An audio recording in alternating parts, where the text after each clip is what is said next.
റമദാനിൽ ഗാസയിൽ വെടിനിർത്തൽ വേണമെന്ന ആവശ്യം വകവയ്ക്കാതെ ഇസ്രായേൽ ആക്രമണം ശക്തമാക്കുന്നു. റാഫയിലും ജനിൽ അഭയാർത്ഥി ക്യാമ്പിലും ആക്രമണമുണ്ടായി.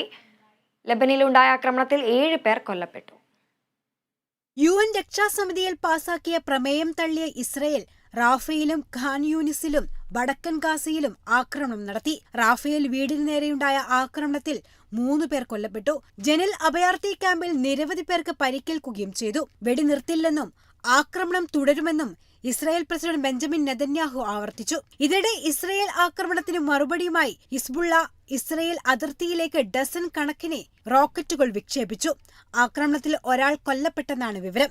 റമദാനിൽ ഗാസയിൽ വെടിനിർത്തൽ വേണമെന്ന ആവശ്യം പാലിക്കാൻ ഇസ്രായേലിനോട് നിരന്തരം ആവശ്യപ്പെടുന്നുണ്ടെന്നാണ് അമേരിക്കയുടെ അവകാശവാദം. എന്നാൽ കൂടുതൽ ആയുധങ്ങൾക്കായി കഴിഞ്ഞ ദിവസം ഇസ്രായേൽ പ്രതിരോധ മന്ത്രി അമേരിക്കയിലെത്തിയത് വിമർശനങ്ങൾക്ക് വഴിവെച്ചിരുന്നു. അതേസമയം കടലിൽ ഭക്ഷണപ്പൊതികൾ ശേഖരിക്കാനിറങ്ങിയ 18 പലസ്തീനികൾ മുങ്ങിമരിച്ചു. ഗാസയിലേക്കുള്ള ഭക്ഷണമടക്കമുള്ള സഹായങ്ങൾ കരമാർഗം എത്തിക്കുന്നത് ഇസ്രായേൽ മുടക്കിയതിനെ തുടർന്നാണ് ഭക്ഷ്യസഹായം ആകാശമാർഗം എത്തിച്ചത്. മെഡിറ്ററേനിയൻ കടലിൽ ഇറക്കിയ ഭക്ഷ്യക്കിറ്റുകൾ ശേഖരിക്കാനിറങ്ങിയ ആൾക്കൂട്ടമാണ് അപകടത്തിൽപ്പെട്ടത്.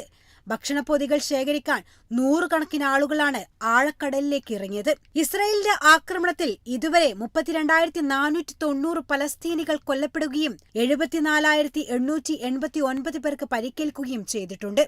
International desk, Kerala vision news.